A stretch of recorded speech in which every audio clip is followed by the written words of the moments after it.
Hi, I'm Julia Ain-Krupa, and this is the Impatient Moviegoer. Today I want to talk to you about a movie that I believe to be perfect summer viewing. Sweaty, exciting, colorful, and strange, the film in question is Emma.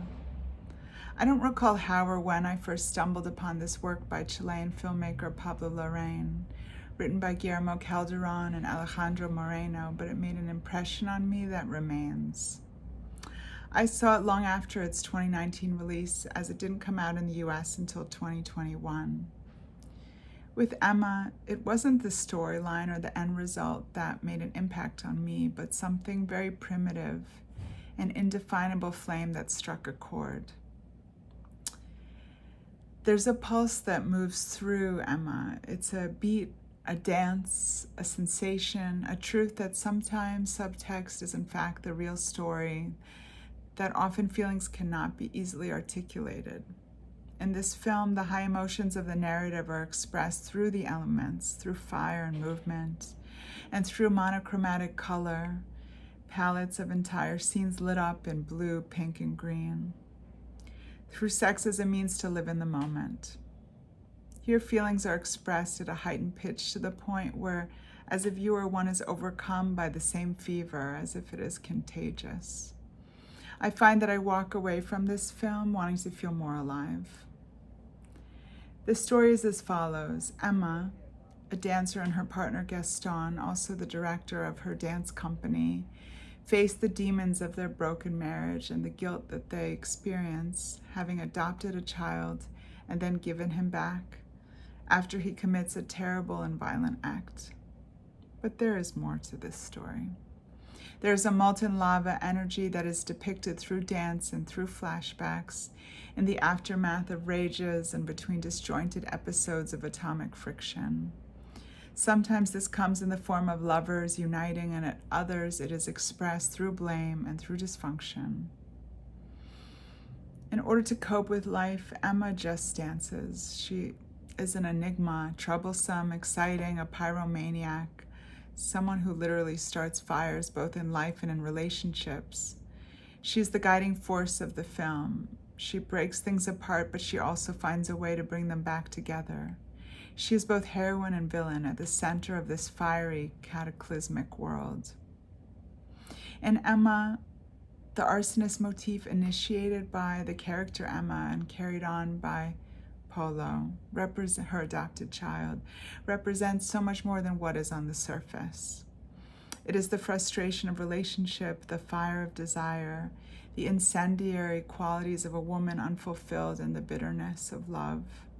The story calls into question the deep desire that Emma has for a biological child, something which she several times mentions Gaston cannot provide, at one point going so far as to refer to him as a human condom. Emma's disappointment in Gaston renders him vaguely inept, and a power struggle ensues, operating as a feedback loop, fueling her heightened sexuality, which only further diminishes and infuriates him. Humiliated by her flaunting behavior, he insults her new choice of music, saying that reggaeton provides no more than, quote, an illusion of freedom. Their adopted son, Polo, may have been violent, but he was also unable to satisfy Emma's maternal needs to the point that she and Gaston have chosen to abandon him and give him back, a move that she regrets and works hard to undo, going to terrific lengths. This act is judged by other characters in the film, but not by the film itself. Instead, we move through the residual energy of what has unraveled in these characters' lives, a dysfunction that feels so real. In life, children are often used as band-aids for failing relationships, a raw fact explored in this film. These characters are strange and flawed. They are more like snapshots of humans with their brief but powerful impressions of emotion. They behave as people shouldn't, as parents never should, but the film still dares to find beauty in their imperfections. Emma is uncharted territory, a vibrant and raunchy and taboo in a manner that is impressionistic and rhythmic, not unlike the reggaeton music that infuses this pulsing landscape.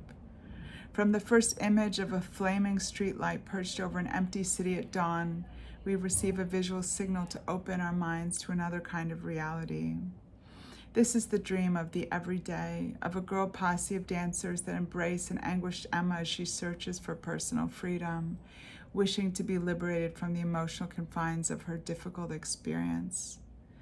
There is a slightly surreal tone to the film, an almost futuristic aesthetic, and a clear vision for a reality where one can still reclaim what is lost, even if the path is absurd. Though there's a naturalistically stylish feel to the film, the visual components have been planned with care. From the choice of locations to time of day, all of these elements have a kind of spark. There's an impeccable marriage of camera work by cinematographer Sergio Armstrong with montage by Sebastian Sepulveda and Nicholas Jar's sensitively articulated score that seems to animate the very air into a thumping, breathing vehicle for life, employing the synthesized music to imbue the atmosphere with a rarefied sense of shimmering possibility.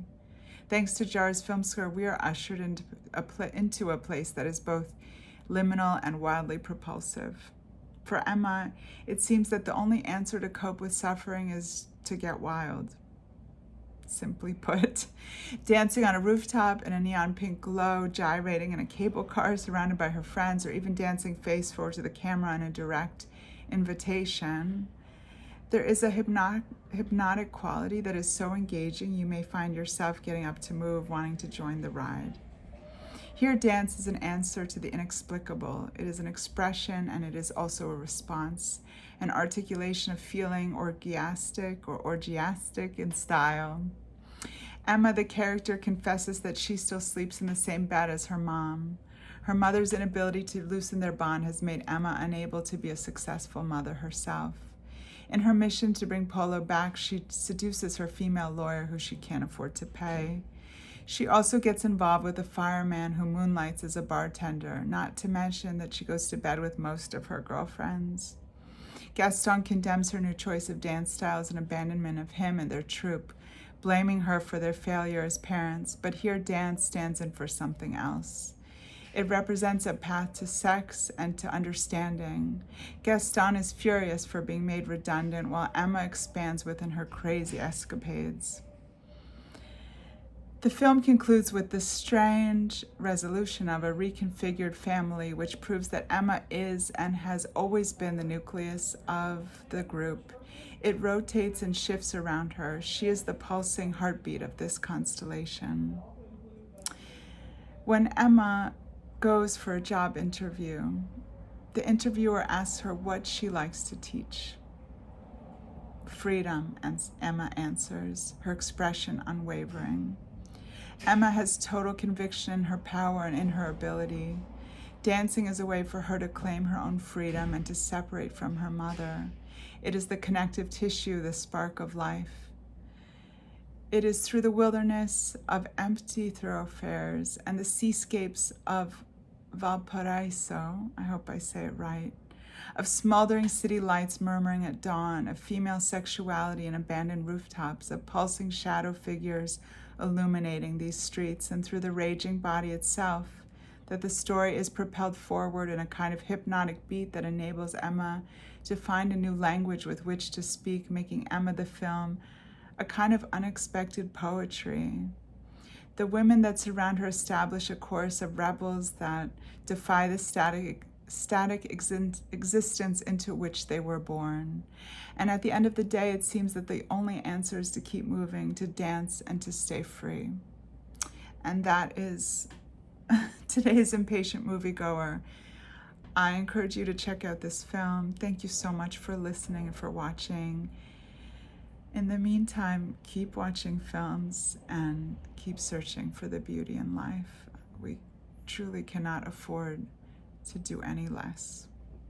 Until next time, I'm Julia Ain-Krupa. This is the Impatient Moviegoer. See you soon.